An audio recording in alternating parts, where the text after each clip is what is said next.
Joining me now is Tom Philipson, former White House Council of Economic Advisors chairman. Tom, great to see you again. Thanks for bringing us. So who's right? Is it Jamie Dimon or Moynihan?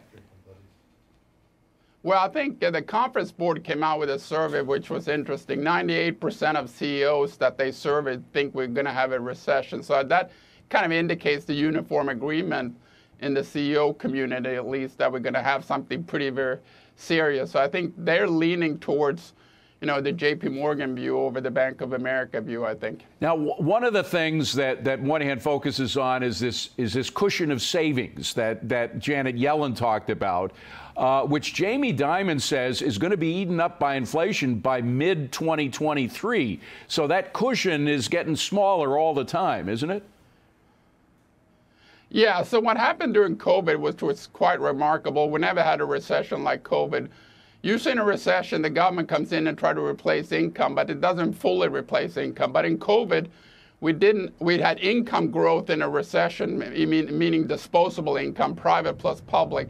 In fact, it was larger than any boom in the past, let alone a recession. So people accumulated a lot of wealth because they were saving. They couldn't go out and spend it. And then now we're seeing, that's why we have this cushion about 1.5 trillion roughly in extra wealth compared to pre-COVID or extra savings. But now we see real spending is going up while real wages are declining mostly. And that can't be, a long-run phenomenon, obviously. So the question is, how long is this going to actually run out? But what we currently have is sort of a government-created resilient consumer, because it's all from the boom in income generated by the government transfers all the way from CARES to the Recovery Act. But you used an interesting word. You said wealth. My old buddy George Gilder said there's a difference between wealth and riches. Riches is something that you happen to be born a Rockefeller, or you're born a Saudi sitting on oil. Wealth is something that you accumulate through your own work, and a lot of this cushion of savings, as Yellen and others say, is not something you've accumulated through your own work, is it?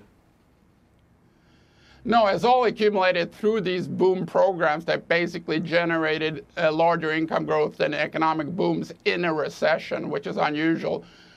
So I think, that's going to sooner or later, because people are spending, right? They're now starting to borrow as well, but they're still wealthy relative to compared to COVID, whether the income is coming from the government or not. But it's basically government-created resilient consumer, in my view. Yeah, and based on subsidies, based on a transfer of wealth from the government, which is never very helpful. There's also the work ethic that we could talk about. Larry Kudlow's big on that.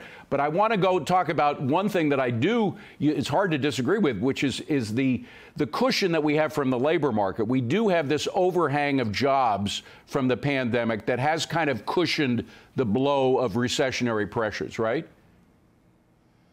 Yeah, what's happening is that the labor force participation rate is not caught up, right? So the unemployment rate is not indicative, it's not a useful measure necessarily compared to how many people are in the labor force, right? So the question is, why is that the case, that we're missing about 1 million or so people compared to what should be in there? And, a lot of the infusion of those transfer programs that we were talking about did not only increase the demand on the consumer side, they also reduced the supply of workers. Like, we paid people. Mainly, the biggest dollar item is the infusion of Medicaid into the middle class, which you used to basically need a job to get health insurance for many people. But with Medicaid coming into the middle class, on the margin, there are people now not needing to go to work to get health insurance, essentially. Yeah. So that's part of the story. That's the biggest dollar amount that keeps people out of work. And finally, I don't want to discredit economists like yourself. You're a genius. That's why we would love to have you on. But what Americans feel very often is a big part of the picture that's overlooked by economists who are just looking at the numbers. And 75% of Americans feel that we are in a recession. That accounts for a lot, doesn't it?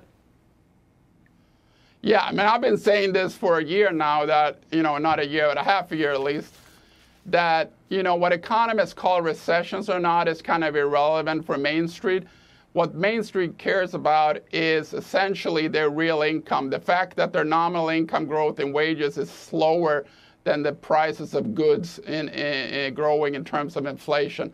That real income is going down, meaning the standard of living, people can buy less things with their paycheck. That's been going on for a long time, many months now. And that's why people are complaining. Whether we define recessions through NBR or any other place is irrelevant, I think, for the person feeling that squeeze. Trust the American people. The amalgam of the American people are generally more right than an amalgam of economists anywhere. Tom Philipson, good to see you, my friend. Thank you for being here. Appreciate it.